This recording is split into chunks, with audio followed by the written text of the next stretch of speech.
kita bertemu lagi dalam episod Kehidupan Manusia Prasejarah. Kehidupan manusia prasejarah tidak sama dengan kehidupan kita pada hari ini. Manusia prasejarah hidup dalam keadaan kuno serta serba kekurangan. Mereka tidak mempunyai kemudahan teknologi seperti yang kita kecapi pada hari ini. Manusia zaman prasejarah juga mengamalkan cara hidup yang berlainan dengan masyarakat hari ini. Mereka juga mempunyai nilai-nilai dan kepercayaan unik mereka yang tersendiri. Zaman prasejarah bermaksud zaman sebelum manusia mempunyai tulisan. Ini bermaksud manusia pada zaman itu tidak pandai membaca ataupun menulis. Oleh kerana tiada peninggalan bertulis yang ditinggalkan oleh manusia zaman prasejarah, cara hidup mereka hanya dapat diketahui melalui kaedah gali, cari dan kajian arkeologi terhadap artifak ataupun tinggalan purba. Kehidupan manusia prasejarah boleh dibahagikan kepada 4 zaman, iaitu zaman Paleolitik, zaman Mesolitik, zaman Neolitik dan zaman logam. Setiap satu mempunyai ciri-cirinya yang tersendiri. Kehidupan manusia pada zaman prasejarah juga turut berkembang dan berubah mengikut peredaran masa. Mari kita lihat ciri-cirinya. Zaman prasejarah bermula dengan zaman Paleolitik dan zaman Mesolitik. Manusia pada zaman Paleolitik hidup pada 40,000 tahun dahulu, manakala manusia zaman Mesolitik hidup pada 10,000 tahun yang lalu. Ketika itu, mereka hidup secara berpindah randah. Mereka tidak menetap di suatu kawasan untuk jangka masa yang lama. Pada kebiasaannya, mereka akan memilih untuk tinggal di dalam gua atau berhampiran dengan tasik. Pertempatan manusia zaman Paleolitik telah ditemui di Gua Kepah seberang Perai. Pertempatan manusia zaman Mesolitik telah ditemui oleh ahli sejarah di Gua Niah, Sarawak. Zaman seterusnya ialah zaman Neolitik. Ia bermula pada 5,000 tahun dahulu. Manusia pada zaman ini masih tinggal di dalam gua tetapi sudah mula mengamalkan sistem bermasyarakat. Sistem bermasyarakat bermaksud sekumpulan manusia yang tinggal di dalam satu kawasan yang sama. Biasanya, seorang ketua akan dilantik sebagai pemimpin untuk membuat keputusan penting dalam masyarakat tersebut. Selain itu, manusia pada zaman ini juga sudah pandai membahagikan kerja. Kebiasaannya, kaum lelaki akan pergi memburu, manakala kaum wanita akan pergi mengutip hasil hutan. Antara pertempatan awal mereka telah dikenal pasti oleh ahli sejarah adalah Gua Badak di Perak. Zaman prasejarah yang terakhir adalah zaman logam yang bermula 2,500 tahun yang lalu. Pada zaman ini, manusia telah mula belajar hidup setempat, terutamanya di kawasan berhampiran dengan sungai. Mereka juga sudah pandai membina rumah sebagai tempat berlindung dan hasilnya, perkampungan prasejarah mula wujud. Contoh perkampungan zaman logam adalah Gua Harimau yang terletak di Perak. Jadi, apa kegiatan masyarakat prasejarah bagi menampung kehidupan mereka? Masyarakat pada zaman Paleolitik dan Mesolitik mendapatkan sumber makanan dengan memburu haiwan liar secara berkumpulan.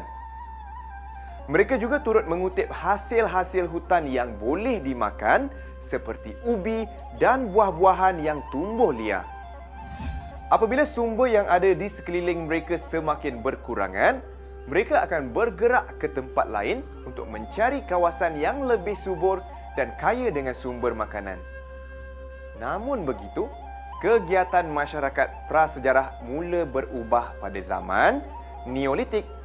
Kehidupan masyarakat zaman Neolitik berubah apabila mereka mula belajar bercucuk tanam dan menternak binatang. Ini bermakna mereka tidak perlu lagi mengembara jauh ke dalam hutan untuk mendapatkan sumber makanan. Kegiatan pertanian juga telah membolehkan mereka mendapatkan sumber makanan yang berterusan. Zaman logam pula memperlihatkan satu lagi kemajuan dalam kegiatan masyarakat prasejarah. Memandangkan mereka sudah tahu cara-cara untuk bercucuk tanam dan menternak binatang, mereka sudah mampu menghasilkan lebih makanan daripada apa yang mereka perlukan. Lebihan makanan ini digunakan dalam perdagangan sistem barter. Sistem barter bermaksud kegiatan perdagangan secara tukar barang. Tapi, macam mana mereka hendak berniaga kalau mereka tidak gunakan wang? Itu senang sahaja. Katakanlah, kamu ada ayam dan saya ada kambing. Jadi, kita bersetuju untuk bertukar haiwan ternakan yang kita ada. Sebagai contoh, adik boleh menukar 10 ekor ayam dengan seekor kambing kepunyaan saya. Jika kedua-dua pihak bersetuju, maka pertukaran boleh dijalankan. Begitulah perdagangan sistem barter berfungsi. Masyarakat pada zaman Paleolitik hanya tahu menggunakan peralatan batu yang ringkas bagi memudahkan kerja mereka. Antara peralatan yang sering mereka gunakan adalah kapak genggam dan alat penetak bagi memotong daging. Selain itu, mereka juga turut menggunakan serpihan batu bagi kegunaan meraut dan memotong. Jika dibandingkan dengan masyarakat zaman Mesolitik, peralatan batu mereka jauh lebih kasar.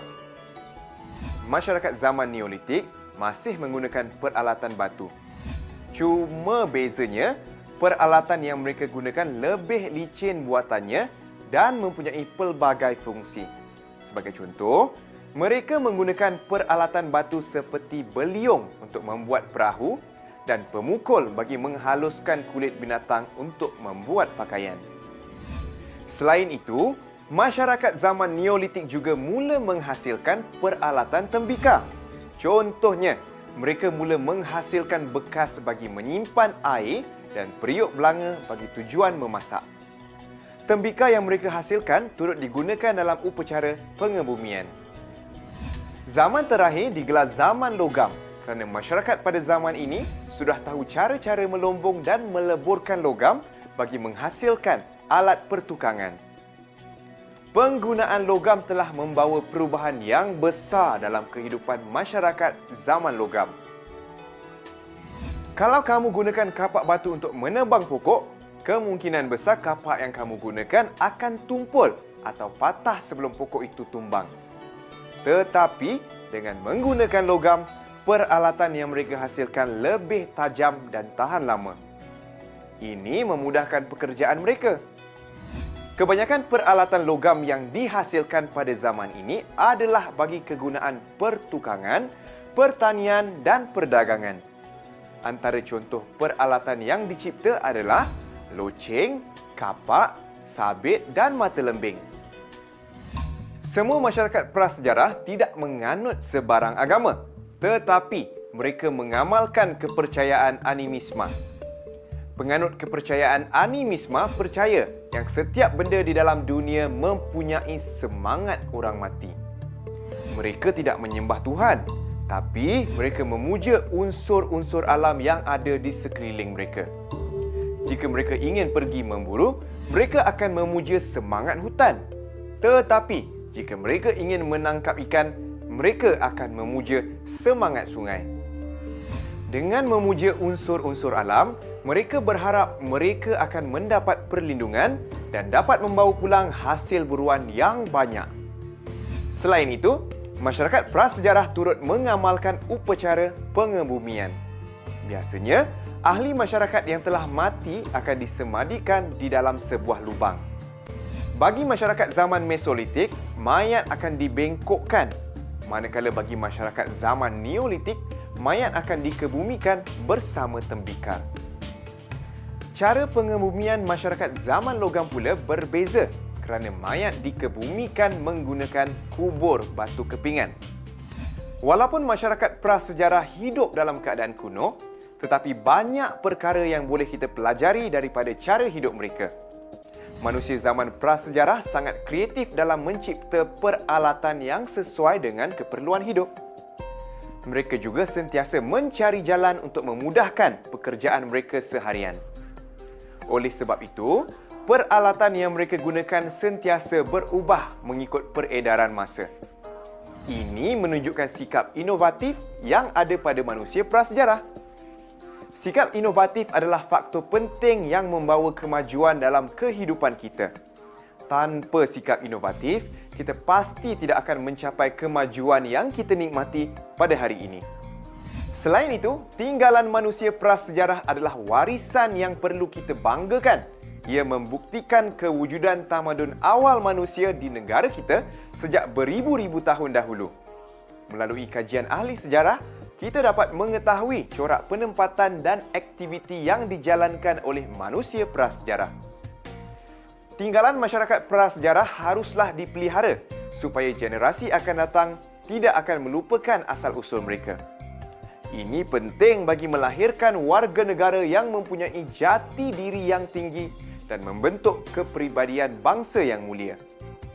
Selain itu, segala kesukaran yang dihadapi oleh masyarakat prasejarah akan mengajar kita untuk menghargai segala kemudahan yang kita nikmati pada hari ini. Saya berharap kamu semua telah mendapat banyak ilmu pada hari ini. Sehingga kita berjumpa lagi.